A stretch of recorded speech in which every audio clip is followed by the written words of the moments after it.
Dito natin makikita yung sagot dun sa mga tinatanong ng ating mga members kung ano nangyari dun sa 11 na aresto. So kanina hindi ma-locate ni Director Wilkins Villanueva kung tinurn over nga daw ba sa Bureau of Immigration yung 11. Pero na-mention niya, and as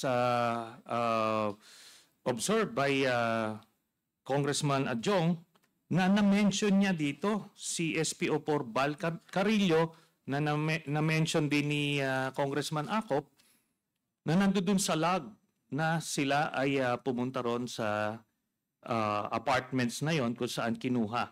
Pero hindi po tinurn over sa Bureau of Immigration kung hindi diniretso kay Las Cañas. At doon sa affidavit ni Las Cañas, and the committee has been furnished yung affidavit ni Arturo Las Cañas na sinubmit sa International Criminal Court, na detalye niya doon na nag-offer si Alan C. sa kanya ng I think it's 50 million pesos para i-spare yung buhay niya at yung mga chemists na ilan. Ngayon, ni-report niya ito kay Duterte pero binigyan siya ng instructions na patayin lahat at siya na raw ang bahala magbigay sa kanila ng corresponding reward. So siya mismo ang kumalabit ng gatilyo, 11 yung pinatay niya. Tandang-tanda niya yun. One thing about Mr. Las Cañas, meron siyang photographic memory. It's just unfortunate na hindi natin siya ma-access ngayon dahil siya at sila Edgar Matubato ay nasa ICC Witness Protection Program na. Ngayon, dito, ang sinabi niya rito na itong si Wilkins Villanueva ay pagkahuli nila nung 11, pina-turn over sa kanya. Tapos ngayon, di ba ang nakalagay ngayon dun sa records ng Bureau of Immigration, meron supposed to be na detained. Ngayon, ano ang ginawa nila Duterte? Paano nila na-clear yung mga nakadetain na yon? Andito po yan sa next slide.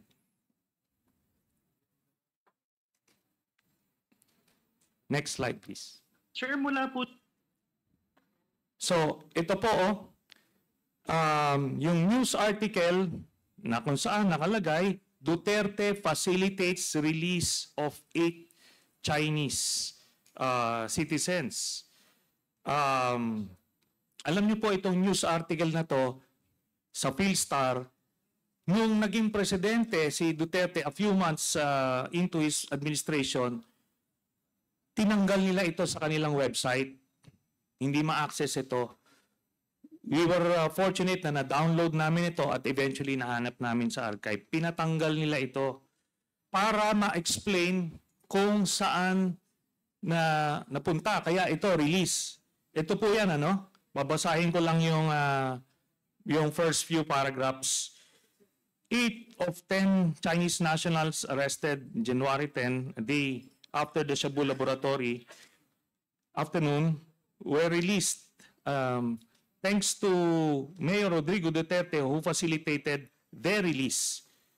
Ang sabi ni Duterte, ang reason niya, it's in the spirit of the Chinese New Year and for humanitarian reasons that I am seeking their release.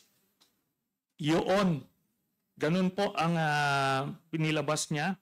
Mr. Chair, Yes, if I may interrupt Chairman. Senator Trillanes, may we just be enlightened why the date of this publication is February 10, 2006? Yes. So lumalabas dito, Mr. Chairman, na kailangan nilang linisin yung or itay yung loose ends na yon kasi on record sinabi nila tinurn over nila sa Bureau of Immigration. Kaso nga pinatay na. So supposed to be doon pa rin. Kaya para malinis yung or matay yung loose end na yon, pinalabas kunyari, naglabi siya na i-release ito out of humanitarian reasons. Humanitarian reasons pa kung ginamit pa, yung pala, pinapatay niya na. Tapos, pagka cross-match niyo po yung 8 pangalan dyan, doon po lalabas doon sa 11 na list na missing. Pero dito, nagkabuhol-bahol na sila ng numero dahil technically sa listahan ng Bureau of Immigration, meron pang 3. Kasi ang dineclare nila 11, tapos ang nakasulat nga sa logbook 13. Nagkabuhol-buhol na eh. Kaya talagang meron pong mananagot at may pipiyok dyan sa Mr. Chair. Bureau of Immigration. Ma'am. With all due respect, Yes, Ms. can we Ms. at Chairman. least cross-match those 8 names as against the 13 names Yes. which are born in the logbook of the Honorable ACOP? Comsec, please. Opo. So, ginawa na po namin yan earlier dun sa list mismo nito ni Director Wilkins Villanueva. So, 2 po nag-match eksakto. Then may 4 kasama yung parents ni Alan C. Ay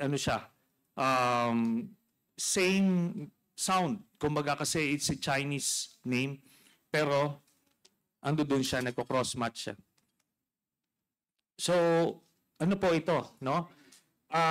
If matutuloy po yung subpina ng mga records at yung mga opisyales doon sa Bureau of Immigration, lalabas po doon na walang tinurn over itong si Wilkins Villanueva kasi nagpatotoo na ho si Arturo Las Cañas na sa kanya tinurn over nung tao ni Wilkins Villanueva na si Val Carillo. So, yun po ang nangyari dito at documented ho ito si Duterte mismo ang naglabi nung release nila kunyari para lang maging consistent dun sa storya nila na nirelease ko yung mga Chinese. Then Senator Trillanes, yes, so ma'am. what you want to tell us is these Chinese nationals were released sometime after New Year, but the publication was made on February of 2006. Ganito po, as related by Arturo Las Cañas, nagkaroon ng initial raid dun sa Shabu Laboratory, 6 patay. Then nag-follow up raid sila dun sa apartments, may nakuha silang 11. Tapos on that same night, tinurn over na kina Las Cañas at binigyan siya ng instructions to kill them all. Bakit? Kasi natatakot siya na mag-spill the beans. Kasi nga, nagbo-volunteer na itong si Alan C., binabribe na siya ng 50 million na sasabihin niya kung saan. At in fact, inamin niya na doon kaninang interview na yung mga passports nila ay hawak ni Michael Yang. Tapos sinumbong ito ni Las Cañas kay Duterte, lalo nang naalarma siya at kailangan niyang mawala yung mga loose ends na yan, kaya pinapatay niya. That same night, Mr. Chairman. Pero nakasulat dun sa kanilang alibay, tinurn over nila sa Bureau of Immigration. Kaya they needed to come up with another story na pinarelease nila eventually February na. Pero wala na sila by then, Mr. Chairman. Senator, can we double check if the date that is indicated is really February 2006, Comsec? Yes, Medyo it's quite hard it's to February. It's February, ma'am. February 10. 2006. February 10, no. February 10 of 2005. 2000 That's the date of the publication.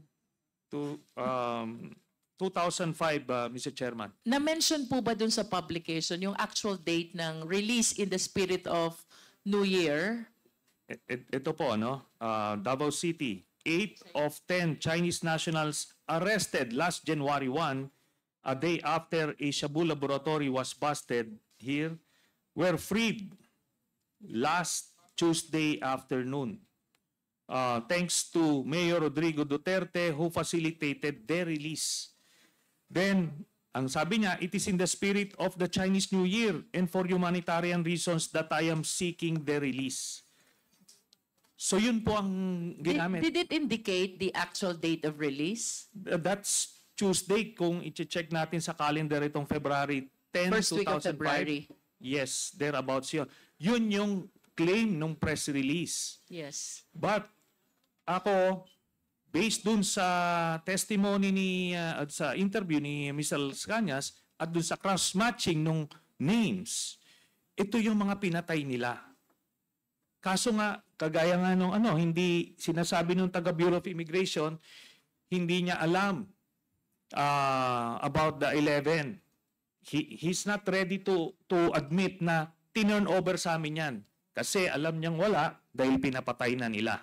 So yun yung nangyari dito, Mr. Chairman. Ito, sabi niya, ni Duterte, unang-una, what business does a mayor have to intervene dyan sa release na yan? Meron siyang personal interest because these people, wala na nga no? Sabi niya, they have nothing to do with illegal drugs. The only mistake of some of them was that they may have violated immigration laws in connection with their stay here. Regardless, it should have been a problem already of the Bureau of Immigration. But he had to intervene because wala na patay na Kailangan na nilang tanggal sa books. Papalabasin nila na release consistent with the story now, the lie for that matter, ni Wilkins Villanueva, Mr. Chairman.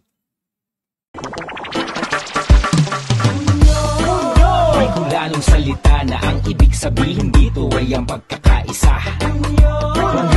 Bunyog Party List. Halika na, halika na. Bunyog Party List ka na. Halika na, halika na. Bunyog Party List ka na. Halika na, halika na. Bunyog Party List ka na. Bunyog Party List.